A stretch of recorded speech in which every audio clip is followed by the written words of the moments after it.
Everyone, my name is B. This is the YouTube channel Thoughts on Thoughts. Today in this episode we're going to be looking at the idea of what is oneness, what is interconnectedness. You know, when people say we're all interconnected, we're all part of one thing, what does that actually mean? What does that look like? What's an example of that? How can you make that a bit more clear? So first of all, I first came across this idea, weirdly enough, in an episode of The Sopranos. What happened was, I think Tony was in the hospital. I can't remember exactly what happened to him.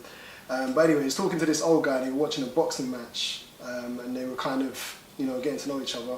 And Tony had been talking about some spiritual stuff that had been happening to him. He kept having spiritual experiences and seeing things in different ways and different perceptions and whatnot. And the old guy, who was a physicist, started talking to him while they were watching a boxing match, and he said, when you view these two boxers, what you see is two separate entities clashing and fighting. But that's because you choose to see it like that, and that is actually an illusion, because what it really is, or what quantum physics might tell you, or whatever, is that they're actually interconnected. They're actually connected, and it's just a dance. It's just a bit of a cosmic dance that they're doing. And to a greater extent, everything in the world is interconnected and just flows over each other. And we perceive it in certain ways. We might perceive it as conflict, and we perceive ourselves as separate physical entities that clash into each other. But really and truly, if you take away the illusion and you take away what we think about it, all it is that we're all interconnected and we're all actually one thing. So he was saying that. And it kind of blew my mind, because I've never, at that point, this was a while ago, this is when Sopranos first came out, which was, quite a while ago now. But when he said it, it really blew my mind, because I couldn't even fathom what he was trying to say. I didn't get it. I just thought that it was just something crazy they put in the show, and it made no sense, and it was just something to kind of put in. But, recently, the last few years, as I've been reading up more about kind of spiritual stuff, and, not just spiritual stuff, maybe, a bit of quantum physics and all kinds of stuff. It made me think about it, and it made me look into it a bit more. And I still don't understand it completely. If I did, I'll probably be enlightened, so I can't say I understand it completely. But it's an interesting idea. And it probably is true at that as well. So, I was taken aback when he said it, and Tony was kind of the same. He didn't really get it either. But yeah, so... Alright, so what is it? So that's the general idea, that's the theory, is that we're all connected. So what does that actually look like? So if you imagine, I'll try and break it down I can't really break it down simply, so you're going to have to try and stick with me on it. But I'll try and break it down in a kind of metaphor, example kind of thing. So if you can imagine, if you have a dream, right? In your dream, you've created a dream world. So imagine when you've gone to sleep tonight, you're having a dream, you know what it's like when you're dreaming. You're creating a whole world. You don't even think about the world you're creating. It just kind of magically happens. But that world only exists from you. So you are essentially God of the world, because everything exists in that world because of you.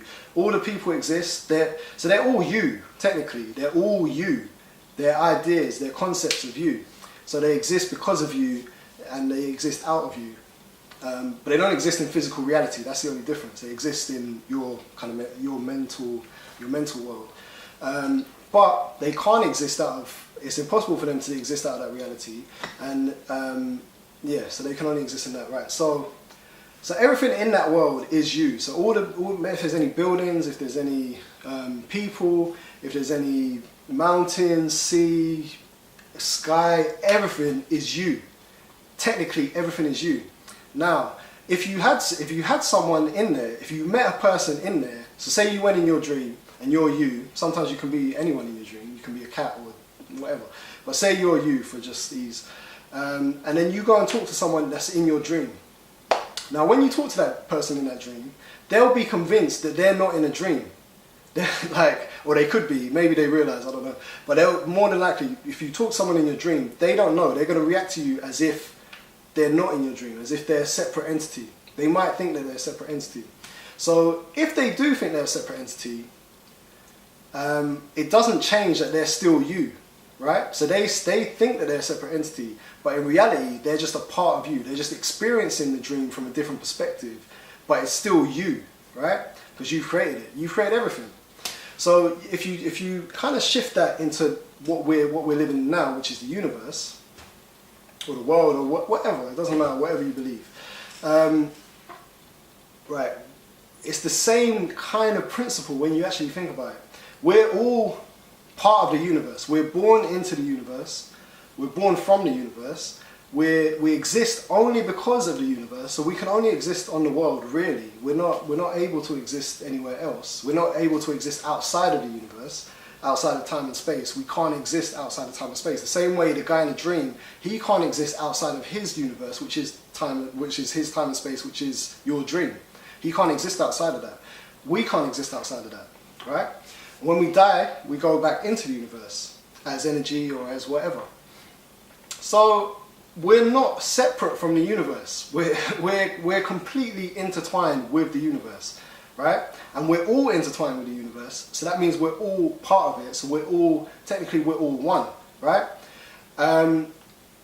If you asked him in the dream whether he was a separate being, he might say yes, he is. He might really believe that because he's got lost in the dream. He doesn't realize he's in a dream because he's never been told. We could be that. We could be that guy. We could be part, if you believe in God or you believe in the universe as a whole thing or whatever. And when I say God, I don't mean a man in heaven. I mean God as in the universe, right? So if you believe that, you could say we're all part of that. We're all God. We are actually God. It's just that we're experiencing the world through a different perspective, through a different consciousness. So we've all got different consciousnesses, animals, everything, for the express purpose of experiencing the world through a different perspective, right? The illusion is we don't know that. We're tied up in our perspective. So we think that we are this thing, this illusion. We think that we are the dream guy who thinks he's real. We think we're that. But in reality, we're actually a part of God, and we're actually just experiencing consciousness, and we're experiencing the world through a different perspective. So yeah, so the illusion is that we're just lost we're just lost within the world, within the rules that we've set as people and whatnot. We're lost within that. So we think we are actually a separate being. Because think about it, we do think we're separate. We think we're a separate being from everyone else, from everything else, and from the universe, right? We think we're actually separate, but we know that that can't be true because we can't exist without it. We were born from it. We're like apples out of an apple tree, in terms of we're people out of the world. So we only exist because of it and whatnot. So so it's quite a deep one.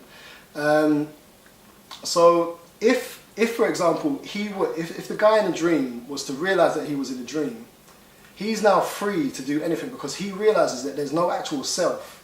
The self is just an illusion. The self is something he made up because he felt separate from everything else. But now that he realizes, oh wait, I'm part of this whole thing. I'm just experiencing. I am actually God. I'm just experiencing consciousness in a different way. So now he's free. He can do anything in this dream. He can fly. He can, go out with beautiful women. He can be a millionaire, whatever he wants, because it's all an illusion anyway. It's not real. So in the same way, it wouldn't mean much to him if he did it because he knows it's not real. But he can do it if he wants to, just for the sake of it, to have that experience. So in the same way, we can do that. If we realize that it's actually an illusion, this separateness is actually an illusion, and we are actually God, and we've got literally, all that ability, then we can be anything that we want to be, really, and we can experience life to a different, in a completely amazing way, filled with joy and love and all that good stuff. But it's just that we're stuck with the illusion that we're separate and we have to fight as one, as a separate entity, which is just not true, to be honest. And when you think about it, in the dream, you're kind of guiding it. So if you're the dreamer, you're guiding what's happening in the dream. So, maybe you might be a good guy and you want everyone in the dream to do well. But if you think about it in the universe perspective, we're all kind of guided. Like we have, kind of moral compass. If we can get to our true selves, we all have like a moral compass. We all have kind of just an intuition that tells us what to do, that tells us the best things to do. And if we follow that, usually when we don't think, when we don't use our minds as much, when we use our intuition and we we trust ourselves, and you know, we just go forward, usually things turn out really, really well. And that should show you that there is almost like a universe thing guiding you towards the best journey for yourself. And it's really trusting in that. So the thing is, if you think you're separate, you're never going to trust it. You're never going to have that faith in it. But if you realize that you're a part of it, you have the whole power of this interconnected universe behind you to really go out and just have the most amazing life, even if it's not real, even if it is an illusion. Just have the most amazing life for the sake of it. But yeah, that's it in a nutshell. Like I said, man, I'm still getting my head around it. But have a think about it. I would like to hear a lot of comments, you know, any comments really. Let me know what you think. Like and subscribe and all that kind of stuff. But yeah, interesting topic. Have a think about it. I will see you soon. Take it easy.